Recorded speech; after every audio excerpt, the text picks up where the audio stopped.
What's happening, guys? We are back at it. We're out here on the Black Warrior River, and today I want to leave you guys some tips to help you catch more crappie in the month of August. Let's go.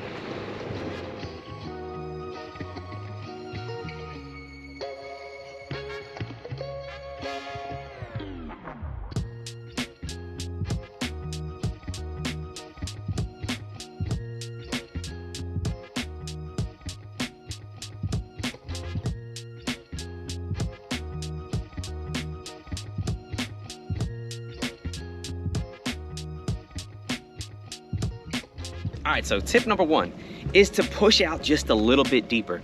If you're used to that 10 to 15 foot range on your body of water, I'm talking about scooting out just a little bit further.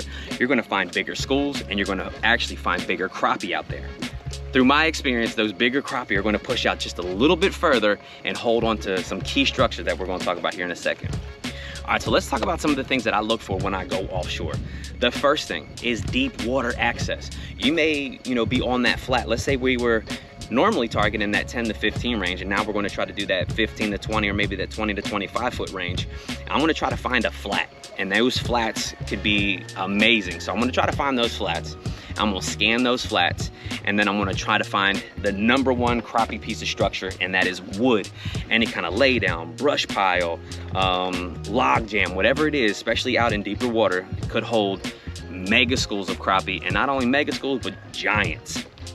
Now, when I'm out here on these flats, you can scan these flats and you can find really good pieces of structure anywhere, and those fish hold on that piece of structure.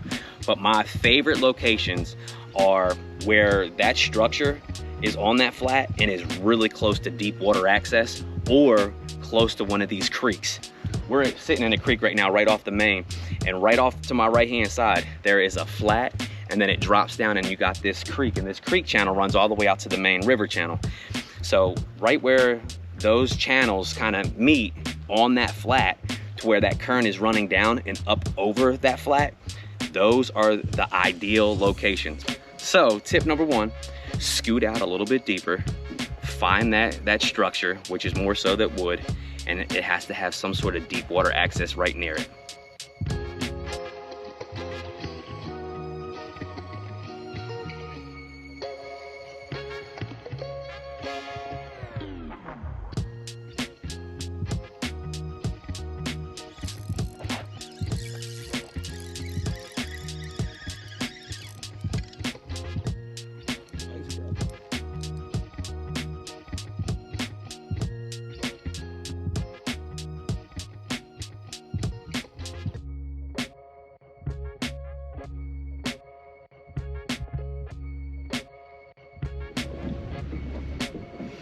And I'm not gonna leave out Strike Force. That crappie scent that they have is insane. They got tons of different scents. You gotta definitely go over there and check them out. I mean, Dirty Baits are actually infused in it. He actually puts it in his baits as he does the molds. And then on top of that, once he has the molds, one spray, that's all you need. A very small spray inside the bag, and it lasts the entire time. And on top of that, it just flat out catches them, baby. So the second tip is actually to slow down. I have monofilament on and I have braided line, and what that does, it actually floats. And if you have line that floats, it's actually gonna allow that bait to fall down a little bit slower. Move to a lighter jig head and maybe a smaller soft plastic, and that allows that bait to stay in the strike zone just a little bit longer. So slow down and go a little bit lighter. Here's actually two presentations, and this is a 1/8 ounce jig head. It's got a little boot tail to it. And if you look at these heads, this one is like a 1/32. And I cut the tail off just a little bit to where it's gonna fall down a little bit slower. With that monofilament line and that braided line, it's going to allow that bait to stay in the strike zone just a little bit longer, like we mentioned. Oh, and I almost forgot to mention, when I said slow down, another thing that you can do is actually go to a slower gear ratio. This is a 6:2 to 1, I think it is. And a lot of the times I have that 5:1 or that 5:2 to 1. And it actually, per crank comes up a little bit slower. So not only just, using the braided line, the monofilament, downsizing your weight, also a slower gear ratio will allow you to slow down.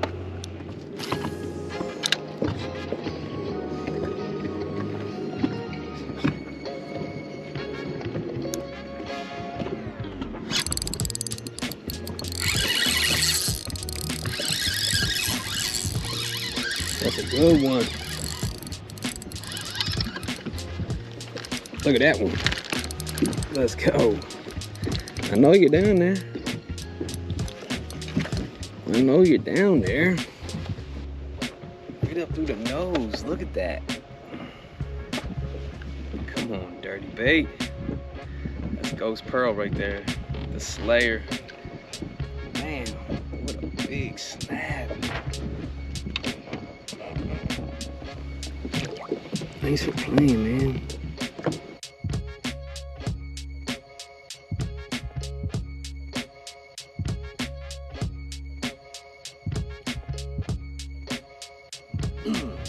All right, for the last tip, and this is going to be very difficult because a lot of guys can't do it, and it is actually to stay out here when it is at its peak heat time. So if you're out here trying to beat the heat in the morning time or later afternoon, like I'm talking about when the sun's going down, you're actually missing the prime bite. Guys, I've been doing this for years, and it also transfers over to bass fishing, especially in the summertime. Your summertime bite for bass or crappie is going to be at the peak heat time of the day. So from your noon to about 2 o'clock. I've been out here crappie fishing in the entire month of August, more so on the weekends and sometimes during the week. And my best times are when it is at its hottest. When guys are off the water and everybody needs to go, you know, find some shade. I'm out in the middle of the lake when it is beaming hot, I'm dripping sweat, and I'm just flat out catching them, and I'm talking about quality. So I'm not really sure if, you know, they typically feed at nighttime. Guys will be like, oh, they feed in the morning because it's cooler, feed when the sun's going down because it's cooler. I feel like these fish, when it gets a little bit cooler at nighttime, that they'll go ahead and start to feed, and by that time, you know, all the way to noon the next day, you know, they're ready to feed again. And, you know, that's just my observation. It's just things that I've witnessed when I've been out here fishing. So if you can handle the heat, get out here, wear some sun gear, spray yourself off with some water if you have some water, jump in the lake or something like that, but stay out here when it is at its hottest, and thank me later.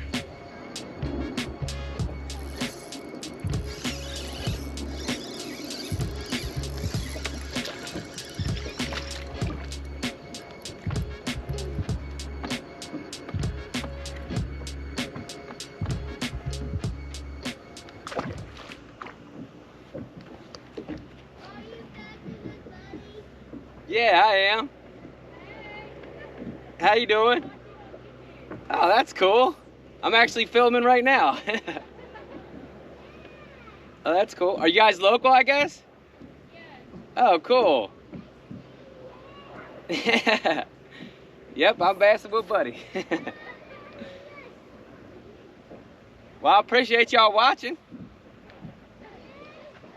Are y'all crappie fishing right now? I said, are y'all crappie fishing right now? Okay, cool. Yeah, I'm trying to make a video now. I was just down a little ways and caught some really good fish, so I'll be posting some tips today, so y'all have to look out for it.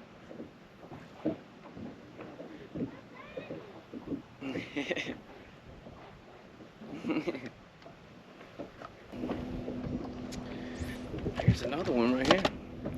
You know what's super cool is that when you're out here on your home lake and you got people out here that really watch you, man. It was really cool. There's a family over here, and they're asking if I'm Bassn with Buddy, and I am. And there's a little boy, I think his name is Parker, and he's shouting my name, which is pretty cool. So there you have it, guys. I gave you 3 tips that will help you catch more crappie in the month of August. Guys, if you have any questions, comments, leave them down below. Check out the description. I'll put all the baits and the gear that I typically use. If you like the video, give it a thumbs up. But until then, continue to follow Bassn with Buddy, and I'll see you next time. Peace.